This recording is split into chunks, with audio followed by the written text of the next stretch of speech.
Picture this. You are at a music festival. It's hot. Someone is playing reggae. People are dancing. Everyone seems happy. And then someone starts an argument online.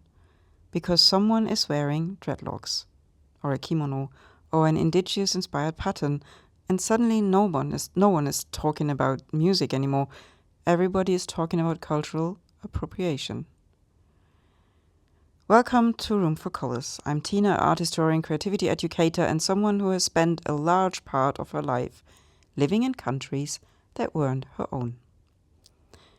And today we are talking about one of those topics that make me deeply uncomfortable.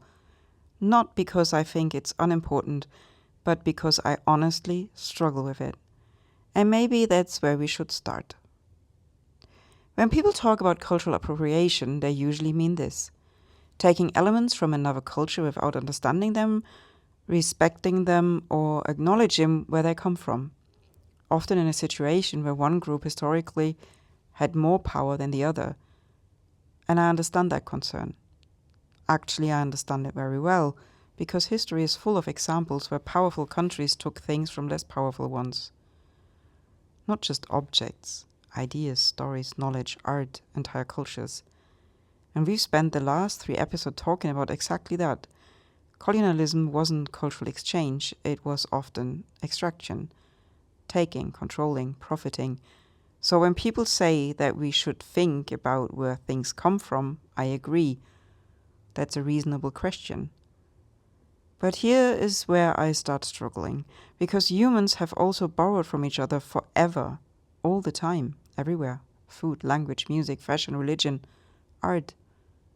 Nothing exists in isolation. The more I study art history, the harder it becomes to find a culture that wasn't inspired or whatever, let's use this word I don't like, influenced by another culture. The Romans borrowed from the Greeks. The Renaissance borrowed from antiquity. European painters borrowed from Japanese prints. Jazz influenced rock. Rock influenced punk. Punk influenced everybody. Human history is basically one giant conversation. And honestly, I think that's beautiful. Take me as an example. Not that I'm beautiful, but I had dreadlocks in the 90s. And if you spend any time online recently, in the 2020s, you'll know that dreadlocks are one of those things people argue about.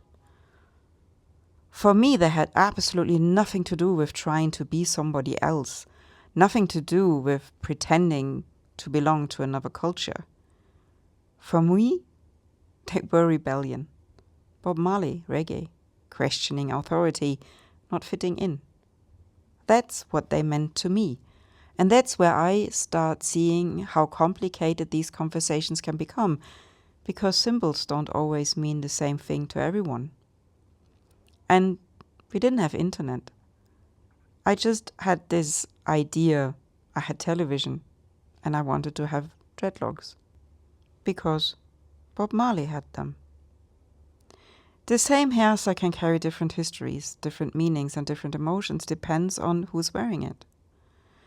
And yet, I also understand why some people get upset, because sometimes something happens that feels unfair. A culture gets mocked for something for decades, and then suddenly the exact same thing becomes fashionable when somebody else does it. That can feel painful. Imagine being discriminated against for something your entire life, and then watching it becomes trendy. I can understand why people would have feelings about that. So where does that leave us? Honestly, I'm not sure there is a neat answer. And I know that's probably disappointing. People love clear rules. Do this, don't do that, allowed, not allowed. But history rarely works like that. What I do think matters is intention. But intention alone also isn't enough. Context matters too. And curiosity matters. If I borrow something from another culture because I genuinely want to learn, understand, and appreciate it, that's different from treating it like a costume. And that's different again from making money from it while ignoring the people who created it. those situations aren't identical, even if they sometimes get discussed as if they are. The art world is full of these grey areas. We already talked about Picasso and African masks. Was he inspired? Yes. Did he help create modern art? Absolutely. Would Cubism exist in the same form without African art?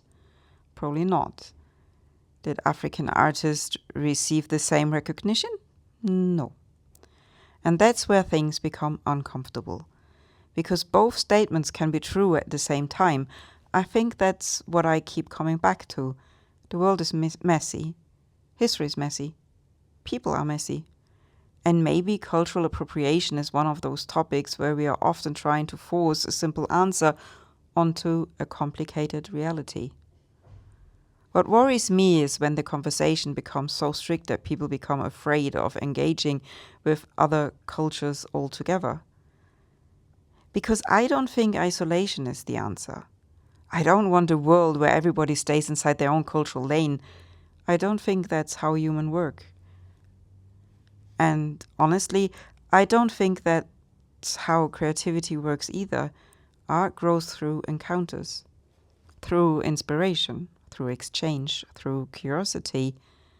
But exchange only works when it's respectful, when we know where things come from, when we are willing to listen, when we are willing to acknowledge history, especially the uncomfortable parts.